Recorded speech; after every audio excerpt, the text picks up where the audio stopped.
Dear student, welcome to Lyceum Academy. আমি Ashis sir.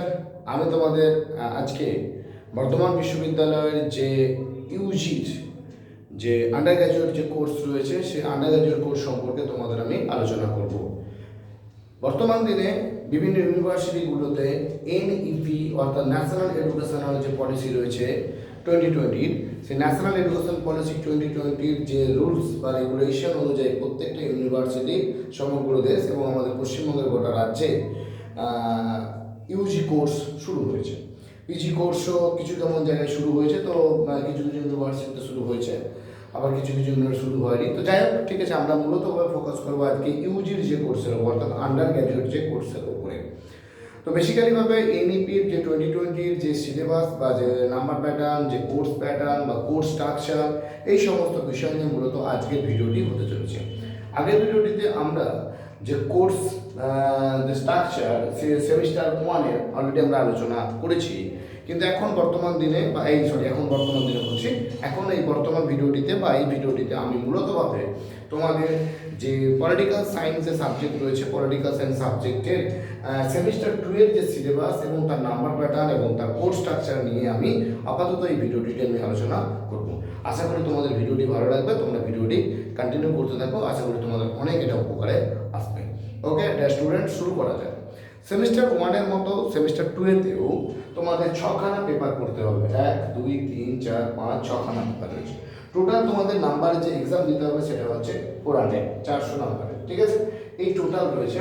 তোমাদের মূলতভাবে semester 1-এর মতো তোমাদেরকে সেমিস্টার 2-এতেও তোমাদের মেজর কোর্স রাখতে হবে, যেটা তোমরা মেজর পেপার রেখেছো। তবে একটা কথা বলে দিই, আগের ভিডিওতে আমি বলেছিলাম অলরেডি, মেজর কোর্স যেটা 3 ইয়ার্স বা 4 ইয়ার্সে, এটা সিলেবাসের কোনো চেঞ্জেস হয় না বা চেঞ্জেস নেই। যে মেজরের 3 ইয়ার্সের জন্য যে সিলেবাস এবং মেজরের 4 ইয়ার্সের জন্য পল সায়েন্সের সেই সিলেবাস, এবং শুধু পলিটিক্যাল সায়েন্স নয়, অন্যান্য সাবজেক্টের ক্ষেত্রেও বেঙ্গলি বলো, হিস্ট্রি বলো, জিওগ্রাফি বলো, এডুকেশন বলো, ফিলোসফি বলো, সোসিওলজি বলো, সাইকোলজি বলো, যাই বলো না কেন, প্রত্যেকটা পেপারের ক্ষেত্রে কিন্তু একই রকম আছে। 3 ইয়ার্স এবং 4 ইয়ার্সের ক্ষেত্রে কোনো রকম কোনো সিলেবাসের কোনো চেঞ্জ হয় না এনইপির রুলস অ্যান্ড রেগুলেশন অনুযায়ী বা সিস্টেম অনুযায়ী। আগে সিবিসিএস হতো, সিবিসিএসে তোমাদের এত মেজর মাইনর ছিল না, তখন পাস ছিল, তখন অনার্স ছিল, এরকম ব্যাপার, কিন্তু এখন আর সেরকম কিছু ব্যাপারটা কিন্তু নেই। তো যাই হোক, আমরা কি পড়তে হবে তোমাদেরকে, সেমিস্টার 1-এর মধ্যে তোমাদেরকেও কিন্তু একটা মেজর কোর্স রাখতে হবে, যে কোর্স কোড হচ্ছে POLS 2011। আগে ছিল কি 1011, এটা হলো কি 2011, ঠিক আছে? তো নেম অফ কোর্স তোমাদের যে পড়তে হবে মেজর পলিটিক্যাল সায়েন্সে, বেসিক্যালি ভাবে পলিটিক্যাল থিওরি পার্টটা রয়েছে। আমি আসবো কি থিওরি পার্টে কী কী রয়েছে সেগুলো আমি পার্ট পার্ট করে আলোচনা করবো, ডেফিনেটলি আলোচনা করবো, চিন্তার কিছু কারণ নেই। এরপরে যারা মেজর নিয়েছে তাদের পাশে থেকে একটা করে মাইনর সাবজেক্ট রাখতে হচ্ছে। মাইনর সাবজেক্ট তোমাদের সেমিস্টার 2-এ যেটা ছিল, সেমিস্টার 1-এ যেটা ছিল, সেমিস্টার 2-এ কিন্তু তোমাদের সেই মাইনর পেপার কিন্তু থাকবে না, তোমাদেরকে একটু চেঞ্জ করতে হবে। অর্থাৎ যেটা ধরো কারো বেঙ্গলি ছিল মাইনর হিসাবে, তাকে হয়তো এডুকেশন নিতে হতে পারে, তাকে হয়তো সংস্কৃত নিতে হবে, তাকে হয়তো ল্যাঙ্গুয়েজ হয়তো ইংলিশ নিতে হতে পারে, বা বেঙ্গলি নিতে, যে কোনো একটা তাকে নিতে হবে। তাই মাইনর কোর্স রয়েছে। মাইনর কোর্সে এবার পল সায়েন্স থেকেও যদি মাইনর কোর্স থেকে থাকে, তাকে পড়তে হবে ইন্ডিয়ান গভর্নমেন্ট অ্যান্ড পলিটিক্স। এটা খুব খুব খুব ইম্পর্টেন্ট, বিভিন্ন কম্পিটিটিভ এক্সামের ক্ষেত্রে খুব ইম্পর্টেন্ট জায়গা, ইন্ডিয়ান গভর্নমেন্ট অ্যান্ড পলিটিক্স, ঠিক আছে? তারপর রয়েছে দেখো মাল্টিডিসিপ্লিনারি অ্যান্ড ইন্টারডিসিপ্লিনারি সাবজেক্ট, এর কোর্সগুলো হচ্ছে 2021, আর মাল্টিডিসিপ্লিনারি অ্যান্ড ইন্টারডিসিপ্লিনারি এর কোর্সগুলো হচ্ছে POLS 2023। এর যে এটা রয়েছে, এটা হচ্ছে কি যে সিলেবাস রয়েছে, ইন্ট্রোডিউসিং ইন্ডিয়ান কনস্টিটিউশন, অর্থাৎ ভারতীয় সংবিধান সম্পর্কে যে ইন্ট্রোডিউসিং যে কোর্সটা সম্পর্কে সেটা তোমাদের আলোচনা করতে এখানে তোমাদের হবে। তো এখানে মাল্টিডিসিপ্লিনারি কোর্সটা বেসিক্যালিভাবে কারা করবে, যারা সায়েন্স এবং যারা কমার্সের স্টুডেন্ট, তারা মূলতভাবে তাদেরকে এই সাবজেক্টটা নিতে হবে। তারা যদি কেউ পল সায়েন্স চুজ করে থাকে মাল্টিডিসিপ্লিনারি সাবজেক্ট, তো তাদেরকে এটা করতে হবে, যেটা খুবই ইম্পর্টেন্ট। এই দুটো টপিক কিন্তু খুবই ইম্পর্টেন্ট, মাইনরে যারা নিয়েছে পলিটিক্যাল সায়েন্স তাদের জন্য, এবং যারা এই মাল্টিডিসিপ্লিনারি সাবজেক্টটা রাখছে, এই দুটো ইউনিট খুবই ইম্পর্টেন্ট। বেসিক্যালি গভর্নমেন্ট সম্পর্কে, বিশেষ করে ইন্ডিয়ান কনস্টিটিউশন সম্পর্কে এখানে আলোচনা করা হয়েছে, বা সেটাই তোমাদের এখানে পড়তে হবে, যেটা আগামী দিনে তোমাদের ভবিষ্যৎ যে কোনো এক্সামের ক্ষেত্রে খুবই খুবই খুবই খুবই ইম্পর্টেন্ট। ওকে, আচ্ছা, এবারে রয়েছে কি এবিলিটি এনহান্সমেন্ট কোর্স, যেটাকে AEC বলে থাকি। আগের বার তোমরা কি বলেছে, ল্যাঙ্গুয়েজ 1 L1 পড়েছিলে, এবার L1 2 আছে, কি আছে L1 বলছি, L2 তে কি রয়েছে, ইংলিশ রয়েছে। ওখানে কিছু বেঙ্গলি ছিল, ওখানে বেঙ্গলি সকলে নিয়েছিল, এবারে ইংলিশ সকলে কিন্তু উল্লেখ করে দিয়েছে বর্ধমান ইউনিভার্সিটি, ঠিক আছে? তারপরে রয়েছে স্কিল এনহান্সমেন্ট কোর্স, রয়েছে কোড নম্বর কত 2051। এর রয়েছে কি যে লেজিসলেটিভ সাপোর্ট, এটাও কিন্তু খুব ইম্পর্টেন্ট। এটা আমি মূলত ভাবে তোমাদের এই মেজর পেপার এবং এসএসসি পেপার দুটোই পড়বো। লেজিসলেটিভ সাপোর্ট মানে অর্থাৎ আইন প্রণয়ন সংক্রান্ত যে বিষয়গুলো রয়েছে সেগুলো সম্পর্কে আলোচনা করতে হবে। আমি আলোচনা করবো যে সিলেবাসটা রয়েছে, সিলেবাস সম্পর্কে বর্ধমান ইউনিভার্সিটির যে এনইপি দিয়েছে সেটা দিয়েছে, আমরা আলোচনা করবো। অন্যান্য ইউনিভার্সিটি দিয়েছে এখন আমরা আলোচনা করছি না, আমরা শুধু বর্ধমান নিয়ে আলোচনা করছি। তারপরে যে কমন ভ্যালু অ্যাডেড যে কোর্স রয়েছে তার কোড হচ্ছে সিভিএ 2061, এর মধ্যে এএমবিএস বা এডুকেশন রাখতে পারে। আবার কোনো ইউনিভার্সিটি দেখছি এটা এএমবিএস বা এডুকেশনের জায়গাতে আবার অন্য কিছু এটাতে রাখছে, ঠিক আছে, অন্য কিছু তারা রাখতে দিচ্ছে। যাই হোক, এই হচ্ছে তোমাদের হিসাব। আর নাম্বার প্যাটার্ন এটা গেল তোমাদের থিওরি বা যে ব্যাপারটা গেল।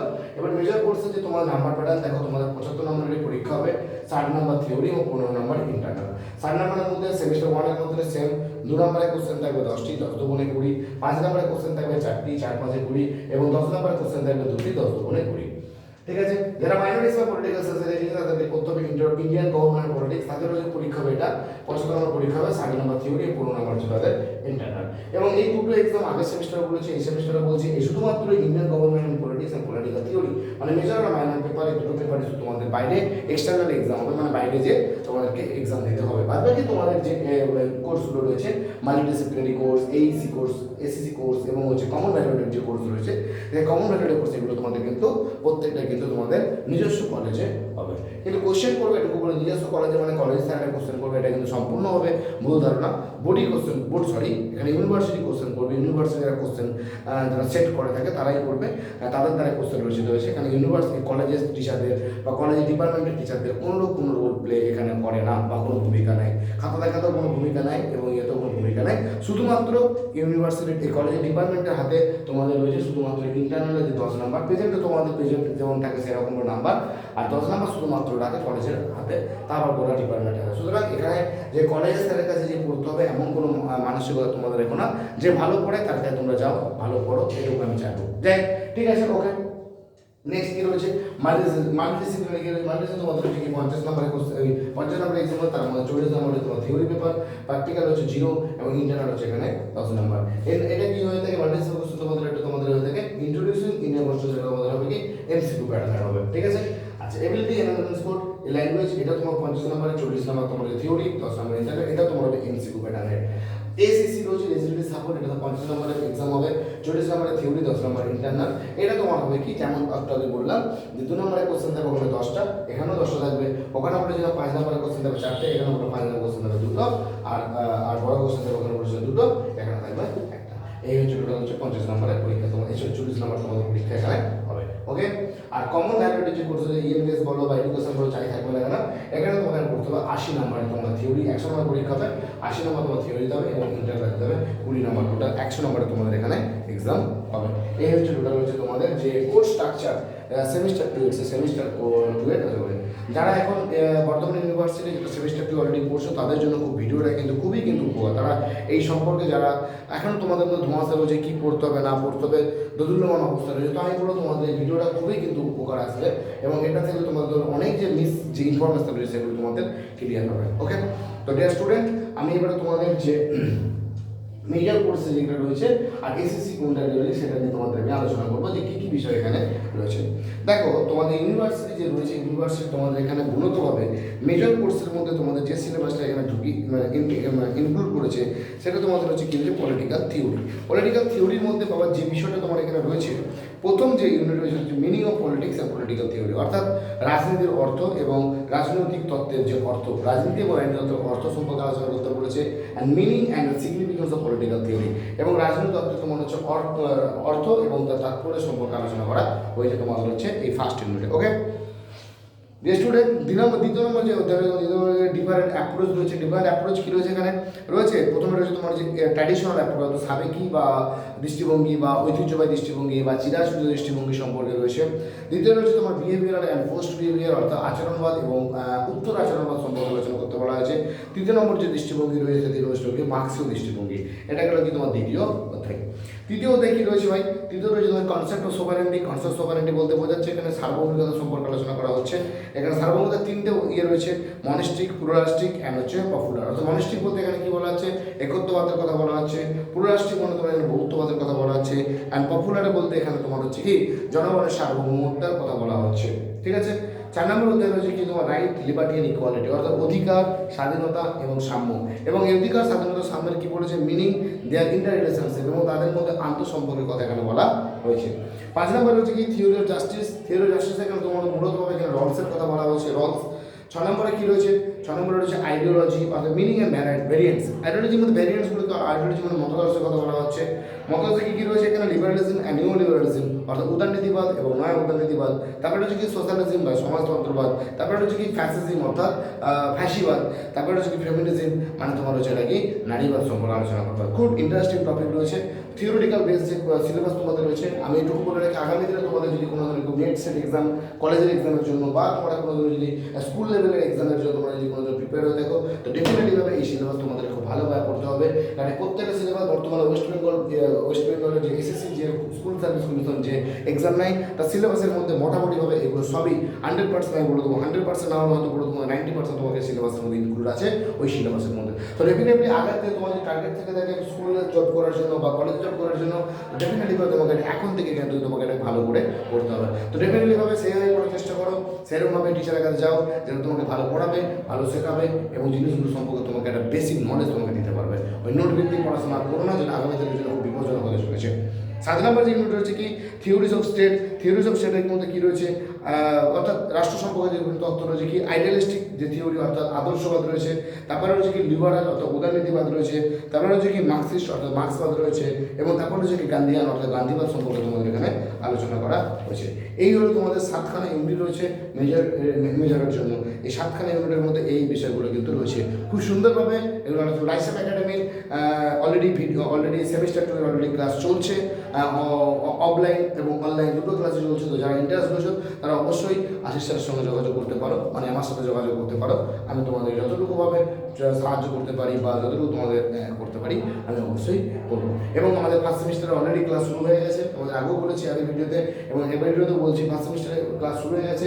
তোমাদের কেউ যদি কেউ বন্ধু বান্ধব কেউ যদি চায় যে না স্যারের কাছে পড়ি বা লাইসেম একাডেমিতে পড়ানো যাক, পলিটিক্যাল সায়েন্সে পড়া হোক, তো বর্তমান ইউনিভার্সিটির যে কোনো স্টুডেন্টকে প্রথম সেমিস্টারের এবং প্রথম বর্ষের দ্বিতীয় সেমিস্টারের প্রত্যেকটা স্টুডেন্টদেরকে এখানে আগত এবং নবাগতদের স্বাগত। ঠিক আছে, তোমরা এখানে প্রত্যেকে এসো এবং এই ক্লাসের মধ্যে ইনক্লুড হোক। এই হচ্ছে তোমাদের হচ্ছে কি টোটাল মেজরের পার্ট।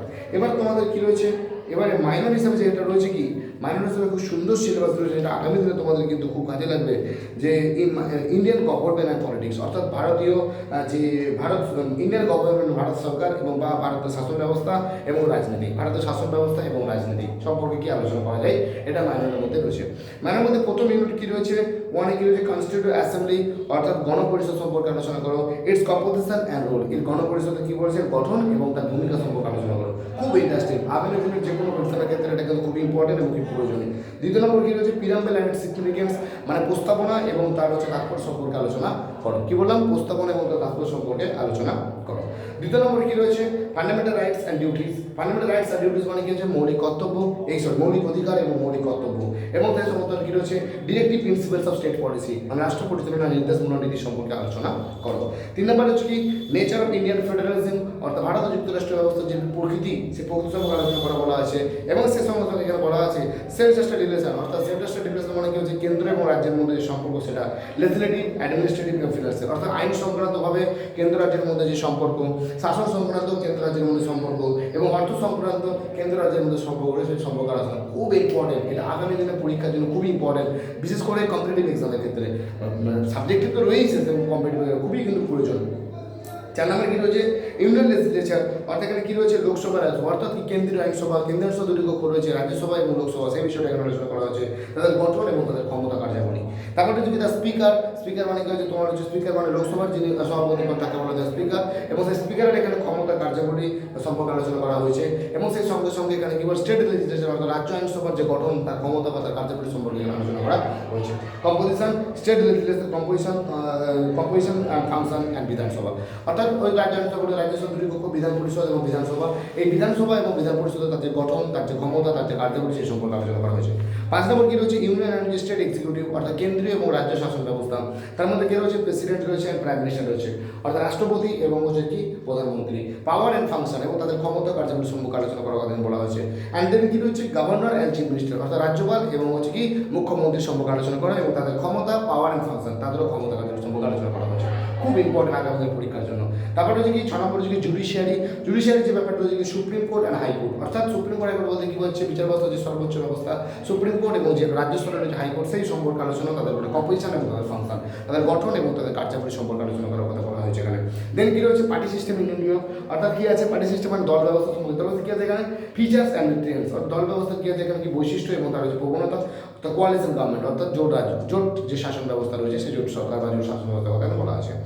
8 নম্বর এটা হচ্ছে ইলেকট্রাল প্রসেস, অর্থাৎ নির্বাচনী যে প্রক্রিয়া, সেই নির্বাচনী প্রক্রিয়ার কথা বলা আছে। সেখানে কি রয়েছে? ইলেকশন কমিশন, অর্থাৎ নির্বাচন কমিশনের কথা বলা আছে। কম্পোজিশন অ্যান্ড ফাংশন, অর্থাৎ হচ্ছে গঠন এবং তার ক্ষমতা কার্যকরী সম্পর্কে আলোচনা করা হয়েছে।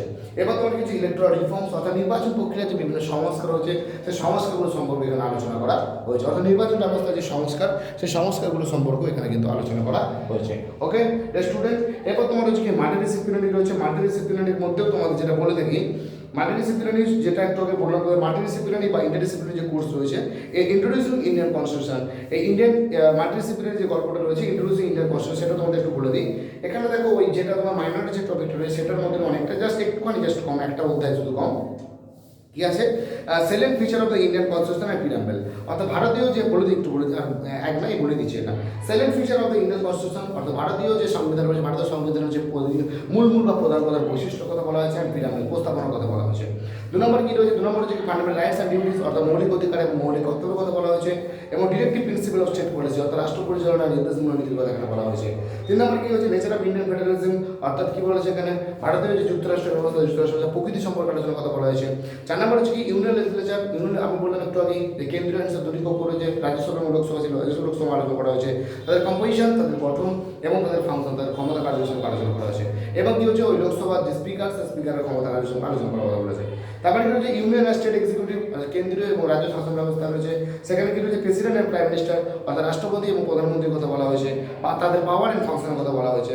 দেন কি রয়েছে? গভর্নর অ্যান্ড চিফ মিনিস্টার, অর্থাৎ রাজ্যপাল এবং মুখ্যমন্ত্রীর কথা বলা হয়েছে, তাদের পাওয়ার অ্যান্ড ফাংশনের কথা বলা হয়েছে। তারপরে হচ্ছে কি judiciary, supreme court and high court, supreme court হাইকোর্টের কথা, অ্যান্ড কম্পোজিশন অ্যান্ড ফাংশন, এদের গঠন এবং কার্যাবলী। তারপরে হচ্ছে কি party system in India, features and trend and coalition government, তাদের কিছু মূল বৈশিষ্ট্য বা তাদের যে ট্রেন্ড এবং জোট সরকার। মানে মূল কথা যে লাস্টের যে অধ্যায়টা ছিল electoral process and election commission, ওই অধ্যায়টা এখানে বাদ রয়েছে কি ইন্ট্রোডিউসিং ইন্ডিয়ান কনস্টিটিউশন। বাদ বাকি আগে যে মাইনরের যে 7টা অধ্যায়, 8টা অধ্যায় আছে মাইনরের, 8টার মধ্যে 7টা অধ্যায় রয়েছে কি মাল্টিডিসিপ্লিনারি। এই দুটো ইউনিট খুব ইম্পর্টেন্ট, যারা কম্পিটিটিভের জন্য আগামী দিনে পড়ার কথা ভাবছো, এই দুটো ইউনিট কিন্তু খুব তাদের জন্য কিন্তু ইম্পর্টেন্ট। এবারে হচ্ছে কি যেটা অনার্সের যেটা পার্ট রয়েছে কি এসএসসি, এসএসসিটা কি রয়েছে? এসএসসির মধ্যে কি রয়েছে? Legislative support. লেজিসলেটিভ সাপোর্টের মধ্যে কি বলেছে? তো আইন মানে আইন সংক্রান্ত বা আইন প্রণয়ন সংক্রান্ত যে সমর্থক বা এই লেজিসলেটিভ সাপোর্টই বলো, ঠিক আছে। এর মধ্যে কি রয়েছে? Power and function of the people representative at the different tyres of the governance, অর্থাৎ বিভিন্ন ধরনের যে গভর্নেন্স বা শাসন ব্যবস্থা রয়েছে, সেই শাসন ব্যবস্থার যে বিভিন্ন যে স্তর রয়েছে, সেই বিভিন্ন স্তরগুলো সব, অর্থাৎ কেন্দ্রীয় যে আইনসভা রয়েছে, অর্থাৎ লোকসভা এবং রাজ্যসভা, তাদের যে প্রতিনিধিরা যারা রয়েছে, তাদের হচ্ছে কি বলেছে? তাদের হচ্ছে কি ক্ষমতা কার্যাবলী বা তাদের যে দায়িত্ব, সেই দায়িত্বের কথা বলা আছে। এবং স্টেট লেভেল, অর্থাৎ স্টেট লেজিসলেটিভ অ্যাসেম্বলি, মানে এখানে তোমার রাজ্য আইনসভা যে বিধানসভা এবং বিধান পরিষদ রয়েছে, তাদের যে ক্ষমতা কার্যাবলী সম্পর্কে আলোচনা করা। মুদ্রা কথা এখানে বলা হচ্ছে কি power and function people representative, অর্থাৎ এমএলএ এবং এমপি যে রয়েছে, রাজ্যের ক্ষেত্রে এমএলএ এবং কেন্দ্রের ক্ষেত্রে কেন্দ্রীয় আইনসভার ক্ষেত্রে এমপি, এই এমএলএ এমপিদের কি বলা তার ক্ষমতা কার্যাবলী সম্পর্কে আলোচনা করেছে। ভেরি ভেরি ইম্পর্টেন্ট এবং ইন্টারেস্টিং টপিক। দেন 2 নম্বর হচ্ছে কি law making procedure in parliament, অর্থাৎ পার্লামেন্টে কীভাবে আইন গঠিত হয়। Role of the committees in the parliament, অর্থাৎ পার্লামেন্টে যে বিভিন্ন কমিটিগুলো রয়েছে, কমিটিগুলো পার্লামেন্টে কী রোল প্লে করে সেই বিষয় সম্পর্কে এখানে আলোচনা করা তো বলা হয়েছে। 3 নম্বর মানে কি হচ্ছে? Procedure of the budget making. এই যে এই কিছুদিন আগেই তোমার হচ্ছে আমাদের কিছুদিন আগে আজকেই মনে সম্ভবত তোমাদের হচ্ছে আজকে ভিডিওটা আপলোড যদি করতে তোমার বুঝতে পারবে। কিছুদিন আগে আমি এই কথা বলছি, কারণ কিছুদিন আগে কী হলো আমাদের যে সেন্ট্রাল যে বাজেট, সে বাজেট কী করে হলো এখানে পাবলিশ করা হয়েছে বা বাজেট প্রকাশ করা হয়েছে। বাজেটে কী হয়েছে না হয়েছে, কী আয় হয়েছে, কী ব্যয় হয়েছে, কোন খাতে ব্যয় হবে, কোন খাতে আয় হবে, সেই সমস্ত বিষয়গুলো সেখানে বলছি কি প্রসিডিউর অফ বাজেট মেকিং, অর্থাৎ বাজেট তৈরি করার যে প্রসিডিউর, যে নীতি বা পদ্ধতিগুলো রয়েছে, যে প্রক্রিয়াটা রয়েছে, সেই প্রক্রিয়া সম্পর্কে আলোচনা করতে হবে। দেন কি রয়েছে? 4 নম্বর কি রয়েছে? Ministry of the parliamentary affairs, অর্থাৎ সংসদ বিষয়ক যে মন্ত্রীর মন্ত্রগুলো রয়েছে ministry of the parliamentary affairs, অর্থাৎ কি হচ্ছে সংসদীয় যে বিষয় সম্পর্কে যে মন্ত্রক রয়েছে সে মন্ত্রক, অ্যান্ড এক্সটার্নাল অ্যাফেয়ার্স অর্থাৎ বিদেশ মন্ত্রক রয়েছে, তাদের যে ব্যাপার, তাদের যে মেন ফাংশন, সেই মেন ফাংশন সম্পর্কে আমার আলোচনা করতে হবে। খুব ইন্টারেস্টিং টপিক। এবার 5 নম্বর হচ্ছে নীতি আয়োগ কম্পোজিশন অ্যান্ড ফাংশন। নীতি আয়োগ আমাদের যে প্ল্যানিং কমিশন ছিল, সেই প্ল্যানিং কমিশনের বর্তমান নাম হচ্ছে নীতি আয়োগ, NITI, national institute for transforming India. এই নীতি আয়োগের যে বর্তমান যে কাজ, তাদের যে ফাংশন, তাদের যে কীভাবে গঠন করা হয়, তাদের কাছে চেয়ারম্যান থাকে কি না হয়ে থাকে, এই সমস্ত বিষয়গুলো নিয়ে তোমাকে আলোচনা করা হবে কি এসএসসিতে। এই হলো কি তোমাদের পলিটিক্যাল সায়েন্সের যে তোমাকে আমি এই ভিডিওটার মধ্যে তোমাদেরকে আমি মেজর পেপার বললাম, মাইনর পেপার বললাম এবং মাল্টিডিসিপ্লিনারি বললাম, সেই সঙ্গে সঙ্গে তোমাদের আমি কি বললাম, এসএসসি বললাম। আশা করি তোমাদের ভিডিওটা ভালো লেগেছে বা ভিডিও আশা করি ভালো লাগবে। যদি তোমাদের ভিডিওটা ভালো লেগে থাকে তোমার বন্ধুদের মধ্যে লাইক, শেয়ার আর সাবস্ক্রাইব করো এবং আমার এই চ্যানেলটিকে সাবস্ক্রাইব করে লাইক এবং শেয়ার করো। এটুকু তোমাদের জন্যই করছি বাবা, এত মেহনত এত পরিশ্রম তোমাদের জন্যই, ঠিক আছে। আর তোমাদের যদি কেউ বন্ধু বান্ধব যদি কেউ ছেড়ে থাকে বর্ধমান ইউনিভার্সিটি যারা এসএসসি করছে, যারা সেমিস্টার 2 পড়ছে বা সেমিস্টার 1-এ পড়ছে, নিশ্চিত তোমার লাইসেন্স একাডেমির সাথে যোগাযোগ করতে পারো। অলরেডি ক্লাস চলছে, শুরু হয়ে গেছে, যোগাযোগ করতে পারো। যোগাযোগ নাম্বার আশিস স্যারের নাম্বার নিয়ে নাও তোমরা 8798176936। আবার একবার নাম্বারটা বলছি 8798176936। আশিস স্যারের নাম্বার, তোমরা যোগাযোগ করতে পারো। আর কি ব্যাস এটুকুই। আশা করি তোমার ভিডিওটা অনেক উপকার আসবে। থ্যাংক ইউ ডিয়ার স্টুডেন্ট, তোমরা প্রত্যেকেই ভালো